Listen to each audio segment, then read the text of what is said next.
You're listening to Booth Talk from the After Movie Diner, and on this episode we are speaking to writer-director Elle Callahan about her debut feature, Head Count, which features a group of young adults in an Arizona rental property who unwittingly, as per usual, unleash a demon of some kind or a mysterious creature or force that then slowly plagues the rest of their vacation. It's a fantastic film. We've recently written it up at aftermoviediner.com, so go read that review either before or after you listen to this interview, and then go rent the film or try and catch it in a theater near you. All the details will be in the accompanying information with this podcast. And if you've enjoyed this interview with Elle Callahan, you can also go find our other interviews over at boothtalkpodcast.com. That's boothtalkpodcast.com for all the interviews featured on the After Movie Diner with actors and directors and composers and everyone from the film industry. We've talked to them all and will continue to do so. Also, if you wish to support aftermoviediner.com, you can do so over at patreon.com/aftermoviediner. That's patreon.com/aftermoviediner. All and any support is greatly appreciated. It is tricky to keep this thing ticking over without your help, so any little amount that you can spare is really appreciated. Thanks so much for all the people who already do and all the people who are thinking about it and might in the future. And lastly, if you want a free way to support us, don't forget to rate and review us on iTunes, Stitcher, Spreaker, iHeartRadio, Spotify, or wherever podcasts are found. We are all over the place. That is Booth Talk from the After Movie Diner. And now my conversation with director Elle Callahan.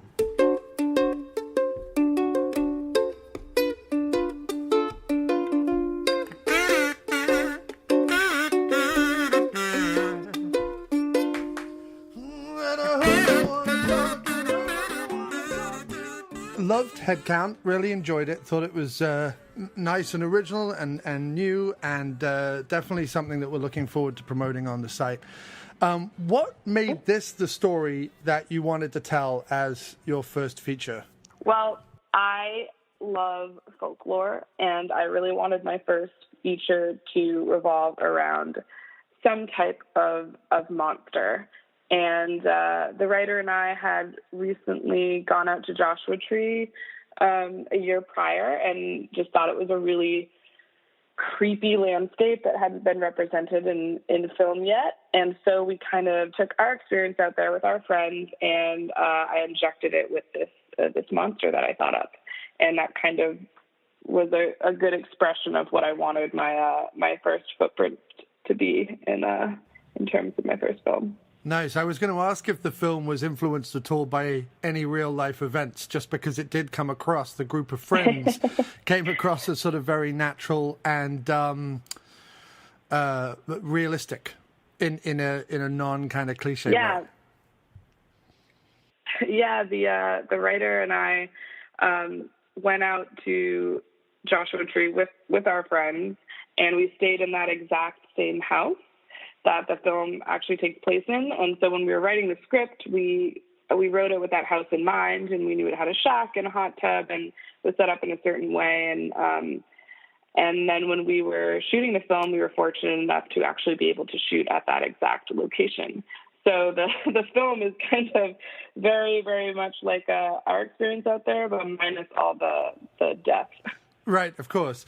And does that mean sort of putting the cast together, did you use anybody sort of you already knew, any friends of yours, or was the cast kind of built from the ground up? Our protagonist, Evan, is played by Isaac J. I had known prior. He was in one of my friend's films. We went to school together, but he's a tremendous actor. And when he came in and read for Evan, it just fit. Besides that, Hunter Peterson, who plays Nico, is a friend of ours. But beyond that, we just cast it pretty traditionally, and we kind of put together a group that felt like characters that we would be friends with ourselves, in order to make them feel believable and not fall into those, stereotypes of the normal kind of like partying teenagers. Yeah. And were you able to have any kind of rehearsal time with the group, or was it more in the casting that you were able to form those bonds quickly? No rehearsal time, but in casting, we very much cast kind of like almost like a web. It's like we cast Evan, then we cast Zoe, and then we kind of like branched off from there. Rather than picking 10 people that we liked, we kind of picked people that got along with, you know, their significant others and things like that, and then branched off from there. Also, when we shot the film, we shot it out in Joshua Tree, and instead of housing everyone in hotels, we rented bunch of Airbnbs with like hot tubs and stuff like that. And we were able to let the cast kind of get to know each other by being in that environment for a few days prior to shooting. So they were able to kind of form that actual group of friends before we actually ever shot the film. Excellent. And you've worked a lot in various sound departments. Obviously, that's very important for horror thriller films, sound design. And it's something that was, when I was watching Headcount, it was really welcome to see that kind of come back in to horror, because I feel like it's been lost with a lot of modern horror. Talk a little bit about your use of sound and the sound design of Headcount, and how much you had sort of planned and how much came together in the editing. Well, I approached it from the aspect that I knew I wanted to make it very atmospheric and really depend on a lot of the soundscapes to bring in that creeping horror and that sense of unease. And that came from really natural backgrounds and use of like kind of like negative sound where there isn't a lot of sound. But then when we were editing the film, I found a lot of monster sounds that I liked, and peppering them through the film in order to kind of draw your attention to certain parts of the frame became my favorite thing to do. So when you're watching the film, there are kind of these like fluttering, like almost grasshopper sounds that will pull you in the direction of where the monster really is, even if you don't know that that's what you're looking at because it's in disguise. Yeah, I thought during the sort of tense build-up of the first hour, I found it was interesting because sometimes you heard things but didn't see them, and sometimes you saw them but didn't hear them, and it was a really nice kind of jarring, purposely jarring mix of styles and decisions. Yeah, I wanted to kind of give it its own unique spin and utilize sound when the visuals weren't being utilized, and vice versa. I think that it gives you a more active viewing experience. Yeah. And so if you had some, not necessarily films that influenced this film, but if you had some sort of go-to horror films or fantasy films, if you were hosting a horror night or something, what would they be for you? Well, two of my favorite, most kind of recent horror films are It Follows and The Witch. Those are big influences for me. They're that kind of atmospheric creep. And they do have some jump scares peppered in there, but all in all, it's more of this kind of sense of dread that pervades through them. And I think that films like that have more of a staying power in terms of like the unease you feel after they're done. Yeah. And then also, a lot of Hitchcock films are big influences for me. So, Psycho and some of his other films like Frenzy is one of my favorites as well. So I guess I'd kind of, if I were hosting a movie night, it would be some, more recent atmospheric horror films, and then just a bunch of Hitchcock, because I really think that he pretty much invented the genre. Yeah, no, definitely, and I can certainly see that in the film. So obviously, I imagine, just because it's a kind of a cliche question right now, and I've been trying to think of a way to form it in my head better, but. We think here, certainly at our website, that a lot more women should be making films in general, but genre films, and being involved in storytelling on a much more public basis, just because it is a voice and a perspective, especially in genre film, that has been missing more or less on any kind of consistent scale. How do you feel, if at all, that that plays into the stories you want to tell, and the importance of being a woman in genre? Like, as a woman, I found myself, in situations before that I have had, been scared. I don't know how the correct way to even phrase this is, but, as women, we find ourselves in situations more often where we have to be on guard. And I kind of like to take a little bit of the power back in that situation when creating horror films and scaring other people. I like the genre because there's really no rules, and you can tell whatever kind of story that you want to tell and really fully express your imagination and your creativity. Yeah, I don't know if that's the most cohesive answer for you. No, and it wasn't the most cohesive question. I kind of know where I know what I wanted to kind of talk about, but I just that makes perfect sense. I just think that the more voices we can get telling. Yeah, I mean, it's kind of like a sensitive subject in general, but for me, I think it's taking some of the power back in fearful situations that I've been in my own life, and injecting those into my art. Right. And not just seeing the same old sort of male-centric stories as well. It's nice to change it up. Right. Yeah. Exactly. It's like my next film is really revolves all around women, and I'm excited to kind of approach that from a female filmmaking standpoint.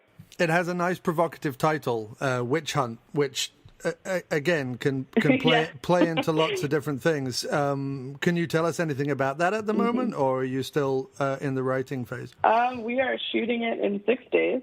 Oh wow! Okay. So it's nervous laughter. Yeah. It's going well, but it really it's about a modern day witch hunt in a world very similar to our own, but in America, witchcraft is illegal, and it's the repercussions of that, and everything that goes from there. I don't know how much I can say, but it's very female centric, and it's a super fun and spooky movie, and I'm excited to follow Headcount with it. I think it'll be a nice. Nice thing. No, I was having this conversation online with some other film friends, and we were talking about this current situation being very difficult to create an allegory for or satire for, because it all seems too horrific to even make more horrific in a horror film. You know how old horror films used to comment on whether it was the post-Vietnam era or civil rights or whatever it was. Very difficult to kind of do that these days. So it's nice to hear that some stories will be coming out that will, in the old style of genre or exploitation film, comment on what's going on today, because that's always a rich source of and Witch Hunt is very much doing that. And do you think you will mainly? I mean, is I obviously assume, just because of the head count being a kind of horror thriller fantasy. Are you a fan of that genre? Will you stick with that genre, or is it just something that you're exploring right now, and you look to branch out into other stories, other genres? I definitely want to stay in the kind of umbrella of genre films. I want everything that I do to have a dark tone or a twist to it, but I don't want to limit myself just to horror movies. I like mysteries, like maybe do a dark comedy, but I do want the through line of all my films and everything that I do to have some kind of, dark sensibility to it. But I love genre. I love horror, mostly, like I said before, because there are no rules and you can do whatever you want. And I just think they're more fun to make. No, definitely. Because you really can just imagine anything up and then, put it on screen. I always feel genre is the one place where people actually say more than they do in serious films, almost sometimes. Not the genre can't be serious, but you know what I mean by that. So in terms of finishing it up and taking it back to Headcount then, Was there anything that happened on set while you were filming your first feature that was either a lesson you learned or a surprise or a good story, something that happened while making Headcount? Well, I mean, I definitely learned that having 10 characters in pretty much every scene is very difficult. Right. And I think in terms of surprises, I wanted to do a lot of stuff practically and not really lean into VFX too much. And I think, there's so much that you can do in post now that I think it's wise to have a good mix of VFX and practical effects, because I think the marriage of them together can give you a really good result. But, yeah. Okay, yeah, no, I agree completely. No, that's awesome. Well, look, thanks ever so much, Elle, and wish you all the best with Headcount. As I said, we really enjoyed it. If there's anything you want to leave people with, where they can find you, or any comment you have that you want to leave the listeners with, that would be great. Yeah, I mean, you can follow me on Instagram. That's where I post most of my stuff, and, my stories are usually what I'm going to be filming in 6 days. Yeah. So yeah, it's just my name, Elle Callahan. All right. Well, so yeah, you can see me out in the desert again. Awesome. Well, it's fantastic. Best of luck to you, Elle, and all the best with the shooting in 6 days and the rest of your press day. Okay, thank you. Thanks. Bye now.